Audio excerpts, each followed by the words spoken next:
3 उंगलियां कहती हैं तू दूसरे पर उंगली उठा रहा है, पहले तू खुद देख तू कैसा है। जब तू एक उंगली उठाते हो किसी पर तो स्वतः 3 उंगलियां उठती हैं कि तू देख बेटा तू कैसा है, लेकिन हम उसको दबा देते हैं अंगूठे से, चुप रहो कोई बात नहीं हम जैसे बढ़िया है। तो इसलिए अपने कमियों को जीवन में हमें पूरा करना है। ये 9 दिन पाठशाला है। ये श्रीमद् भागवत महापुराण जीवन को भी मंगलमय बनाती है और मृत्यु को भी मंगलमय बनाने वाला यह श्रीमद् भागवत महापुराण।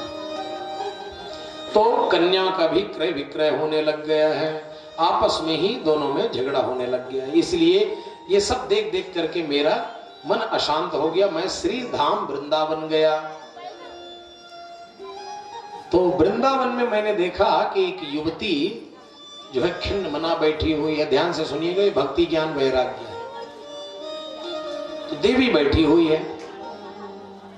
वहां जाकर के मेरे मन को कुछ तो संतोष मिला। जैसे ही मैंने देखा एवं पश्यन् कले दोषान् पर्यटन नवनीमहं यामुनम तटमापन्नो यत्र लीला हरिर्भुः। मैंने सोचा कि जहां मेरे प्रभु बढ़िया नित्य लीला किए ऐसे धाम में जाना है तो वृंदावन। जैसे ही गए तो वृंदावन जाकर मैंने देखा कि एक कन्या बड़ी खिन्न मना बैठी है। जैसे ही मैं जाने लगा तो मैंने सोचा नारद जी बता रहे हैं अपने अग्रज भाइयों को, सनकादियों को। मैं गया लेकिन सोचा देवी का समुदाय है, जहां माताएं बहुत सारी बैठी हो ना, वहां किसी पुरुष को अचानक नहीं जाना चाहिए, ये नियम है। तो नारद जी ने देखा कि बहुत सारी स्त्रियां बैठी हैं, एक स्त्री बीच में बैठी है, उसको घेर के बैठे हैं। तो नारद जी नहीं गए। क्यों? क्योंकि माताओं का हृदय बड़ा कोमल होता है। वो 2 पल में रोने लग जाए और 2 ही पल में बढ़िया खिलखिला के हंसने लग जाए। और कहीं हम चले गए तो कहीं कह दिए तो हे बाबा बैरागी तुम हमारे बीच में क्यों आए? इसलिए नारद जी ने सोचा मैं नहीं जाऊंगा और जाने लग गए। तो वो देवी बोल पड़ी कि भो भो साधो क्षणम तिष्ठ मच्चिंतामपि नाशय दर्शनम तव लोकस्य सर्वथा गहरम परम। हे नारद जी महाराज क्षण भर ठहर जाइए, मेरे कष्ट को दूर कर दीजिए। मैंने जाकर के देखा कि ये देवी कौन हो। का सित्वम का विमौ चेमा और नार्य का पद्मलोचना वद देवी सविस्तारम स्वस्य दुःखस्य कारणम। हे देवी तुम कौन हो और ये तुम्हारे पास में जितनी देवियां बैठी हैं ये सब कौन है? और का इमा ये तुम्हारे गोद में ये 2 वृद्ध पड़े हैं, ये दोनों कौन है? तो उस देवी ने अपना परिचय दिया। क्या कहती है कि अहम भक्ति रीतिख्याता इमो मे तनयो मतौ ज्ञान वैराग्य नामानो काल योगे नजर जरो। हे नारद जी महाराज मेरा नाम है भक्ति और ये जितनी देवियां देख रहे हो आप ये गंगा आदि नदियां हैं। गंगा, भागीरथी, गोदावरी, क्षिप्रा, यमुना, सरस्वती, नर्मदा, ताप्ती, चंद्रभागा, कावेरी, पयुष्णी, कृष्णा, वेण्या, भीमरथी, तुंगभद्रा, ताम्रपर्णी, विशालाक्षी, चर्मण्यवती, वेत्रवती, जितनी पुण्य नदियां वो समस्त मूर्तिमती होकर के स्त्री के भेष में यहाँ बैठी हैं, मेरी सेवा कर रही हैं। तो कहे आप और ये जो 2 वृद्ध बैठे हैं लेटे हैं आपकी गोद में ये दोनों कौन है? कहे कि नारद जी महाराज ये दोनों मेरे बेटे हैं। अब देखो नारद जी को बड़ा आश्चर्य हुआ कि माँ जो है 16 साल की थी। कितने साल की? और बेटा 80 साल की। कितने साल के? अच्छा बताओ संसार में ऐसा होता है कि माँ नवयुवक जवान हो और बेटे 80 साल के बुढ़े हो? तो नारद जी ने कहा देवी ऐसे कैसे?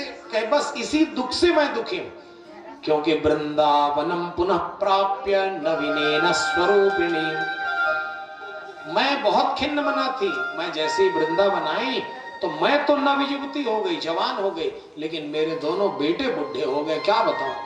इनका नाम है ज्ञान और वैराग्य और मेरा नाम है भक्ति। मैं इसी दुख से दुखी हूं। लेकिन अगर मैं ऐसी ही रही और मेरे बेटे कहीं नहीं ठीक हुए तो इदम स्थानम परित्यज्य विदेशं गम्यते मया, मैं इस जगह को छोड़कर विदेश भाग जाऊंगी। नारद जी ने कहा देवी आप विदेश मत भागो क्योंकि जितने भी लोग हैं आज भारतवर्ष के सब विदेशी भाग रहे हैं, देवी आप मत भागो। तो कहे क्यों? कहे कि देखो देवी, आप ये मत सोचो, आप तो साक्षात भक्ति हो, अभी तो बहुत कुछ मंगल दिख रहा है, लेकिन आने वाले समय में वर्षे वर्षे क्रमात् ज्यादा मंगलम नापि दृश्यते, कहीं भी शुभ कार्य नहीं दिखाई देगा देवी, क्योंकि घोर कलिकाल आ जाएगा। तो फिर भक्ति ने कहा कि महाराज, यदि ये कलयुग इतना ही दुष्ट था तो भगवान क्यों सह रहे हैं, इस कली को दूर क्यों नहीं किया? कहा कि इसीलिए क्योंकि जो सतयुग में, त्रेता में, द्वापर में बड़े बड़े यज्ञ, पुण्य, कर्म, जप, तप, साधना करना पड़ता था, उससे प्राप्त होता था, वो केवल कलयुग में यत फलम नास्ति तपसा न योगेन समाधिना तत्फलम लभते सम्यक कलौ केशव कीर्तना। केवल हरि नाम संकीर्तन से वो फल प्राप्त हो जाता है जो बड़े बड़े यज्ञ करने से पहले मिलता था। इसलिए हे देवी, इसलिए भगवान ने इसको नहीं भेजा। तो फिर खूब नारद जी की महिमा गाय, जयति जगति मायाम यस्य कायाधवस्ते वचन रचन में कम केवलम चाकलय्य ध्रुवपदमपि यातो यत कृपातो ध्रुवोयम शकल कुशल पात्रम ब्रह्मपुत्रम नतास्मि। हे नारद जी महाराज, आपके वाणी पर निष्ठा विश्वास करके कयाधो नंदन प्रहलाद ने भी भगवान को प्राप्त कर लिया, ध्रुव जी ने भगवान को प्राप्त किया। आप मुझ भक्ति के भी कष्ट को दूर करो। तो नारद जी ने कहा, चिंता मत करो, वृथा खेद ऐसे वाले अहो चिंता तुरागतम श्री कृष्ण चरणाम भोजम स्मर दुखम गमिष्यति। आप तो भगवान श्री कृष्ण के चरणों का, पाद पद्मों का ध्यान करो देवी, सारे दुख दूर हो जाएंगे। और एक बात और, त्वया हूतस्तु भगवान याति नीच गृहेष्वपि। हे देवी, यदि कोई व्यक्ति भक्ति से बुलाता है हृदय में रख करके, तो भगवान तो किसी के भी घर चले जाते हैं। इसलिए देवी, अन्य धर्मास तिरस्कृत्य पुरस्कृत महोत्सवान तदा नाहं हरिर्दासो लोके त्वाम न प्रवर्तयेत्। मैं हरि का दास न कहूं यदि मैंने आपको घर घर में, हृदय हृदय में नहीं बैठा दिया। नारद जी ने भक्ति को ऐसा सुंदर जो है सांस स्वस्थ कर दिया, और तुरंत ज्ञान और वैराग्य को उठाते हैं, जा करके उनके कान में अपना मुंह लगाते हैं, कहते हैं ज्ञानम प्रबुध्यताम शीघ्रम रे वैराग्यताम। हे बेटा ज्ञान, उठो उठो, हे बेटा वैराग्य उठो। और दुनिया में देख लो, व्यक्ति केवल भक्ति ही चाहता है और ज्ञान और वैराग्य को कोई नहीं चाहता है। कितना ही क्यों ना हो जाए, भक्ति सबको प्यारी है, लेकिन ज्ञान वैराग्य कोई नहीं चाहता। इसीलिए दोनों बुढ़े हो गए, क्योंकि कोई ग्राहक ही नहीं है उसके, इसीलिए दोनों बुजुर्ग हो गए थे। आज नारद जी ने बहुत प्रयास किया उठाने का। वेद वेदांत घोषैश्च गीता पाठैर मुहुर्मुहुः। वेद वेदांत का पाठ सुनाया कान में कि अब उठ जाएंगे, लेकिन नहीं उठे। गीता पाठैर मुहुर्मुहुः, गीता का पाठ भी कान में सुना डाला, लेकिन फिर भी दोनों नहीं उठे। जमुहाई लेते हुए से लगे, लेकिन उठे नहीं।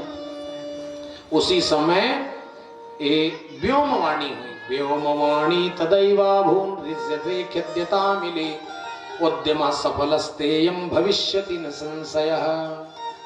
व्योमवाणी किसको बोलते हैं जानते हो आप? व्योमवाणी बोलते हैं आकाशवाणी को। किसको कहते हैं?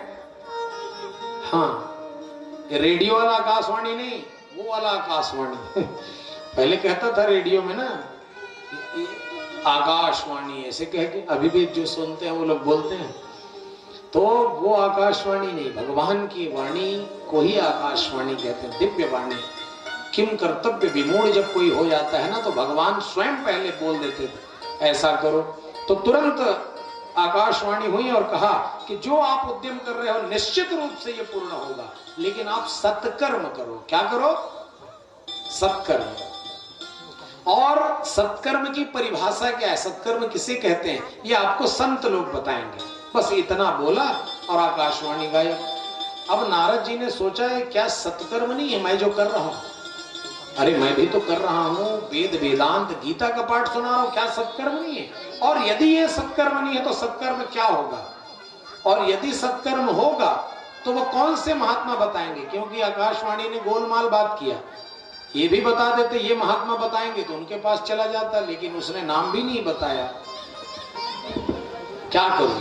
तब आज जो है नारद जी महाराज बद्री नारायण धाम में घूम रहे थे, उसी समय इन्हें सनकादियों का दर्शन हुआ। ये सनकादि कौन है? पंचहायन संयुक्ता पूर्वे सामपि पूर्वजा। ये 5 साल के रहते हैं। कितने साल के? मात्र 5 वर्ष की अवस्था नरोत्तम जी, लेकिन है कौन?